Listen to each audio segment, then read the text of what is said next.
안녕하세요. 까치살모입니다. 오늘은 해군에서 극초음속 미사일의 소요를 제기했다고 해서 그 이야기를 해볼까 합니다. 여러분도 알겠지만 우리는 지금 하이코어라는 스크램제트 방식의 극초음속 미사일을 개발하고 있고, 그리고 작년에 첫 시험에 성공을 했는데요. 그래서 당연히 우리는 이 미사일을 실전 배치하는 걸 논의해야 할 단계입니다. 그럼 이 미사일은 어디에 가장 먼저 실전 배치될까요? 그건 다름 아닌 해군입니다. 솔직히 여러분도 알겠지만 이번에 우리는 KF-21을 위한 초음속 공대함 미사일의 소요를 제기했지만 소요 제기에서 탈락을 했고, 그래서 그 대안으로 여러 가지 대안이 이야기되고 있지만 역시 가장 좋은 대안은 극초음속 미사일인데요. 그래서 저는 당연히 우리의 하이코어 극초음속 미사일에 대한 소요를 공군이 제기할 줄 알았습니다. 그런데 정작 공군에서는 소요를 제기하지 않고 해군에서 극초음속 미사일에 대한 소요를 제기했습니다. 그래서 오늘은 그 이야기를 해볼까 합니다. 그 전에 앞서서 제가 저번에 우리 K9 자주포에 미국이 개발한 58구 경장 포신을 탑재하는 시험을 한다고 이야기했었는데요. 그런데 나중에 생각이 났는데요. 실은 최근에 한화에서 미국에 바로 155mm 포탄의 모듈형 장약 생산 공장을 건설한다고 합니다. 한화는 10억 달러. 그러니까 우리 돈으로 대략 1조 4천억 원을 들여서 모듈형 장약 생산 공장을 건설한다고 하는데요. 그런데 이게 나중에 생각을 해보니까 미국이 우리나라에 K9 자주포를 도입하면 무조건 있어야 하는 공장입니다. 왜냐하면 여러분도 알겠지만 우리나라는 K9A2라는 신형 자주포를 개발했고, 이 자주포는 포탄은 물론 장약까지도 완전히 자동으로 장전하는 완전 자동 장전 장치를 가지고 있습니다. 그런데 문제는 이 자동 장전 장치를 사용하려면 기존 장약을 사용하지 못합니다. 그래서 천으로 된 장약은 물론 우리가 K9을 위해서 개발한 모듈형 장약도 사용하지 못합니다. 기존 모듈형 장약은 새로 개발된 자동장전 장치에서 사용하기는 장약의 외피가 너무 약한 것으로 알고 있습니다. 그래서 여기에 더해서 우리는 적에게 피격되어도 유폭이 되지 않는 둔감 장약을 개발하고, 이 둔감 장약을 좀 더 튼튼한 외피로 감싼 신형 모듈형 장약을 개발하고, 지금은 한참 신형 모듈형 장약을 국내에서 생산하기 시작했습니다. 그래서 만일 미국이 우리의 K9이나 아니면 K9을 기반으로 새로 개발되는 차륜형 자주포를 도입하게 되면 포탄은 기존 포탄을 그대로 사용할 수 있지만 장약은 전부 교체해야 합니다. 그래서 이번에 한화가 미국 현지에 새로운 장약 공장을 건설한다는 건 바로 이 수요를 대비한 것이라고도 할 수가 있습니다. 한마디로 말해서 미국이 우리나라의 자주포를 선택할 가능성이 높기 때문에 우리 자주포를 선택했을 때 무조건 필요한 신형 모듈형 장약을 공급하기 위한 공장을 선제적으로 건설하고 있다고도 생각을 할 수 있습니다. 그래서 이 두 가지 소식을 종합해보면 미국이 우리의 자주포를 선택할 가능성이 상당히 높은 게 아닌가 짐작을 해보네요. 그리고 이번에 필리핀에서 호위함 2척을 추가로 발주한다고 하네요. 여러분도 알겠지만 지금 필리핀은 우리로부터 호세리잘급 호위함 2척과 그리고 미겔 말바르급 방공 호위함 2척을 인도받았는데요. 참고로 호세리잘급과 미겔 말바르급은 둘 다 우리의 대구급을 기반으로 하지만 호세리잘급에는 수직발사관이 없는 것에 비해서 미겔 말바르급에는 수직발사관이 탑재되어 있고, 미겔 말바르급에서는 여기서 프랑스산 대공무장인 미카 미사일을 운용합니다. 그래서 미겔 말바르급은 필리핀 입장에서는 방공 호위함인데요. 원래 미겔 말바르급은 최종적으로 총 4척을 도입하기로 계획되어 있었고, 그래서 이번에 필리핀에서 미겔 말바르급의 2차 사업 계약을 준비 중이라고 합니다. 그래서 이번 사업은 420억 페소, 그러니까 우리 돈으로 대략 1조 원 정도의 규모이고, 그 중에서 우리 현대와의 계약에는 340억 페소, 그러니까 우리 돈으로 8,660억 정도 하는 계약을 체결하게 될 거라고 합니다. 그래서 이로 인해서 우리는 필리핀의 모든 신형 주력함을 전부 공급하게 되었고요. 아마 나중에 호세리잘급에도 수직발사관을 추가하는 개량 공사가 이루어질 것입니다. 그리고 여기에 더해서 여러분도 알겠지만 필리핀은 우리나라로부터 FA-50 12대를 도입해서 한 대가 추락을 하고 11대를 운용하고 있고, 여기에 더해서 12대의 FA-50을 추가로 구매하기로 한 상태인데요. 그런데 이번에는 기존에 운용하고 있던 FA-50을 개량하는 사업을 한다고 합니다. 이번 계약은 930억이라고 하고요. 개량은 2029년까지 한다고 합니다. 이건 이미 필리핀이 12대의 FA-50을 추가로 구매하기로 할 때부터 예정이 되어 있던 일이라 당연히 다들 할 거라고 예상하던 사업이고요. 다만 그 시기만 문제였는데요. 왜냐하면 아직 폴란드의 FA-50의 암남통합 승인이 나지 않아서 필리핀은 폴란드의 FA-50의 암남통합이 승인이 된 다음에 개량을 하지 않을까 했습니다만 그냥 암남통합이 빠진 상태로 계약이 이루어지는 모양입니다. 그리고 아마 이 비용은 어차피 레이더는 미국에서 구매하는 거라 레이더의 가격이 빠진 비용일 것입니다. 한마디로 말해서 레이더는 필리핀이 구매를 해서 우리에게 주어야 하는 것입니다. 실제로 폴란드도 레이더는 폴란드 측에서 구매를 하는 것으로 알고 있습니다. 그래서 이번에 또다시 필리핀은 우리나라와의 여러 가지 계약을 추가로 체결하게 되었고요. 과연 우리나라에게 무기 도입을 많이 의지하고 있는 필리핀이 다목적 전투기와 잠수함도 우리에게 구매할지는 좀 더 지켜봐야 하겠죠. 그리고 한화의 필리조선소가 미국의 핵잠수함 사업에 도전을 한다고 하는데요. 물론 당연히 미국의 군함 건조에서도 핵잠수함이 가장 부가가치가 높기 때문에 한화도 이 사업을 따내고 싶기는 하겠지만 문제는 기존 잠수함 회사들이 너무 철옹성같이 버티고 있어서 가능할지는 저도 좀 의문입니다. 우선은 완전히 완성된 잠수함 사업을 한화가 수주할 리는 없다고 저는 보고요. 지금 미국 내에서도 잠수함 건조 속도가 너무 느려서 문제가 되고 있고, 그래서 한화가 최대 지분을 확보한 오스탈사에서도 내년에 준공을 목표로 잠수함에 들어갈 모듈을 제작하는 공장을 만들고 있습니다. 그래서 아마 한화가 당장은 완성된 잠수함을 수주하기는 힘들 것이고, 오스탈사처럼 잠수함용 모듈을 제작하는 공장부터 만들지 않을까 하는 생각을 해봅니다. 그리고 오스탈사 생각을 하니까 오스탈사는 원래 호주의 회사이고 여러분도 알겠지만 호주에서는 일본으로부터 모가미급을 도입하기로 했는데요. 그런데 문제는 호주가 도입하는 11척의 모가미급 중에서 8척은 호주 현지에서 건조하게 됩니다. 그래서 일이 참 재미있게 되었는데요. 한마디로 우리 한화가 최대 주주로 있는 회사에서 모가미급을 건조하게 되는 것입니다. 일본의 고이즈미 방위상의 정례 브리핑에서 이 문제를 어떤 기자가 방위상에게 문의를 했고, 이것에 대해서 일본의 방위상은 호주 정부와 기술 정보와 지적 재산권 보호의 중요성에 대해서 긴밀히 의사소통을 하고 있고 기술이 이전되지 않도록 차단하겠다는 뜻을 밝혔다고 하는데요. 그런데 솔직히 아마 힘들 것입니다. 우리는 일본의 이것과 비슷한 고민을 인도네시아에 제공하는 KF-21에서 하고 있고, 다만 전투기는 핵심 장비를 봉인하는 형식으로 기술 유출을 차단하지만 솔직히 우리가 모가미급에 들어가는 핵심 기술이 없는 게 아니기 때문에 우리가 필요한 건 모가미급의 자동화 시스템 구성 자체를 배우는 게 필요한 상태입니다. 솔직히 인정할 건 해야 하는 게 일본의 모가미급의 자동화는 우리의 전투함의 자동화보다 더 발전된 시스템을 구축하고 있으니까요. 그런데 이런 시스템 구축은 봉인 같은 걸 할 수가 없습니다. 그래서 아마 솔직히 아무리 막으려고 해도 이번에 호주의 오스탈사에서 모가미급을 건조하게 되면 우리가 배우는 게 상당히 많을 것입니다. 당연히 우리가 일본보다 앞서는 부분도 있지만 모가미급의 자동화는 우리보다 앞서가고 있는 건 분명한 사실이니까요. 그래서 이건 일본도 막지는 못할 것입니다. 그럼 이런 이야기는 여기까지 하고 다시 극초음속 미사일 이야기로 넘어와서 여러분도 알겠지만 우리는 지금 하이코어라는 극초음속 미사일을 개발하고 있고 정확히 이 미사일의 첫 발사 시험은 올해가 아니라 작년인 2024년 6월에 있었고 이 시험에서 원래 목표였던 고도 20km 이상 마하5 이상의 목표를 초과 달성을 해서 고도 23km와 마하6의 속도를 달성을 했는데요. 이번 시험 성공은 미국과 러시아, 중국에 이어서 세계 네 번째로 성공을 한 것이고 일본과 호주 그리고 인도 등에서도 스크램제트 방식의 극초음속 미사일을 개발하고 있지만 아직 시험 비행까지 성공을 하지는 못했습니다. 한마디로 말해서 우리의 이번 성공은 미국과 러시아 그리고 중국 등 속칭 글로벌 파워라는 군사대국들에 이어서 성공을 한 것으로 엄청난 성과인데요. 우리의 하이코어 미사일의 개발은 국방과학연구소와 그리고 한화에어로스페이스, 현대로템, 카이스트 등이 참여를 하고 있습니다. 그리고 우리는 지금 하이코어 극초음속 미사일에 대한 특허 3건과 소프트웨어 등록 1건, 학술 논문 5건을 비롯한 방대한 기술적 자산을 확보하고 있는데요. 그래서 당연히 지금은 이 미사일을 실전에서 어떻게 사용할지에 대한 논의가 들어가 있는 상태입니다. 그래서 저를 비롯한 많은 사람들은 이 미사일을 이번에 초음속 공대함 미사일의 소요제기에 실패한 공군의 KF-21용 공대함 미사일로 사용하는 게 어떤가 하고 생각을 했었는데요. 그런데 정작 이번에 우리의 극초음속 미사일의 소요를 제기한 곳은 공군이 아니라 해군입니다. 한마디로 말해서 해군은 이 미사일을 함대함 미사일로 사용하겠다는 것입니다.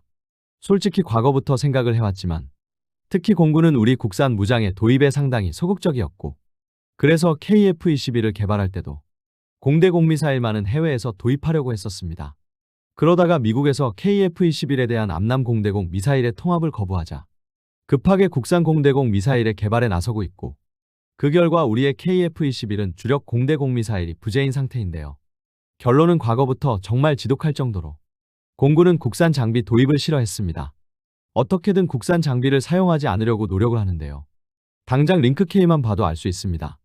지금 우리는 데이터 링크로 미국의 링크-16에 의존하고 있고 그래서 이걸 벗어나기 위해서 링크-K를 개발하고 있고 그래서 최근에는 링크-K 완성형이 개발되어서 LAH 헬기 등의 배치에 들어갔지만 링크-K 완성형이 개발되기 전에도 링크-K 기본형이라는 모델이 있었고 지금 링크-K 기본형은 이지스함을 제외한 해군의 모든 주요 함선과 육군의 주요 통신망으로 사용 중이지만 공군은 오직 육군과 교신이 필요한 KA-1 전선통제기에만 링크-K 기본형을 배치하고 있습니다. 그래서 공군은 과거부터 극도로 국산 장비의 도입을 싫어했고 특히 공격무장은 더 그러합니다. 여러분도 알겠지만 이번에 해군은 장보고3 배치2 장형실함을 진수했고 그래서 그 자리에서 장형실함의 신형 무장으로 해성5를 공개했는데요. 지금 알려지기로는 해성5는 잠대함 모델과 그리고 함대함 모델 그리고 육군의 전략미사일 사령부의 지대지 모델이 배치되어 있다고 합니다. 한마디로 말해서 공군만 이 미사일을 배치하지 않고 있는 것입니다. 분명히 말하지만 해성5도 KF-21에 얼마든지 탑재하는 게 가능합니다. 그래서 이번에도 하이코어 극초음속 미사일이 개발에 성공을 하면서 당연히 하이코어 극초음속 미사일이 가장 필요해 보이는 건 공군이었기 때문에 공군이 소요를 제기할 줄 알았으나 아니나 다를까 이번에도 공군이 아닌 해군이 극초음속 미사일에 대한 소요를 제기했으며 결론은 이 미사일은 해군의 함대함 미사일로 사용되게 될 것으로 보입니다. 실제로 이 미사일은 개발 초기 단계부터 이미 캐니스터에서 발사되었기 때문에 기존부터 개발자분들이 지금 그대로도 실전 배치가 가능하다고 주장을 하고 있었습니다.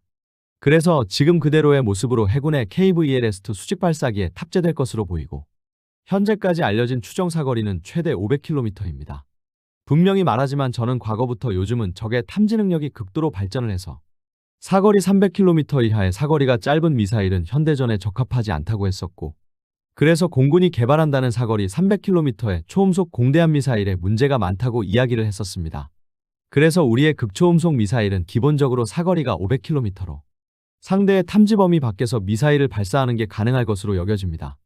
그런데 여기에 더해서 지금은 비록 사거리가 500km이지만 우리의 극초음속 미사일의 사거리가 대폭 늘어날 것으로 보이는 신기술을 한화해서 개발을 한다고 합니다. 이게 무슨 기술이냐면 바로 극초음속 미사일의 재점화 기술이라고 합니다. 기본적으로 하이코어 미사일은 스크램-Z와 램-Z의 이중 추진 시스템을 탑재를 하고 있는데요.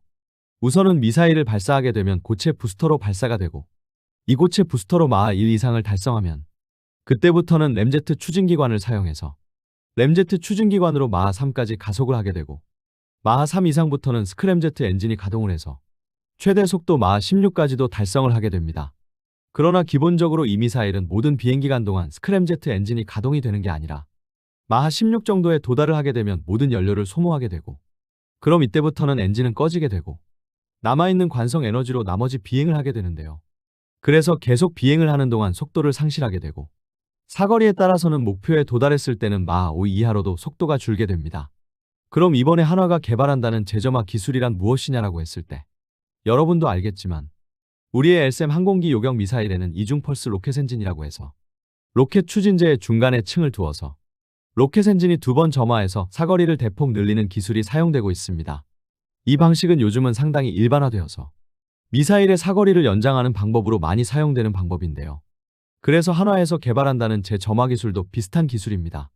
결론은 스크램-Z 엔진을 가동을 하고 스크램-Z 엔진이 모든 연료를 소모하는 게 아닌 어느 정도의 연료를 남겨둔 상태에서 엔진의 가동을 중단하게 되고 그래서 계속 관성 비행을 하다가 마지막에 다시 엔진을 가동을 해서 사거리와 최종 종말 속도를 증가시키는 기술이라고 합니다. 그러나 마지막에 재점화를 했을 때는 스크램-Z 엔진이 가동되는 건 아니고 램-Z 엔진이 가동이 된다고 합니다.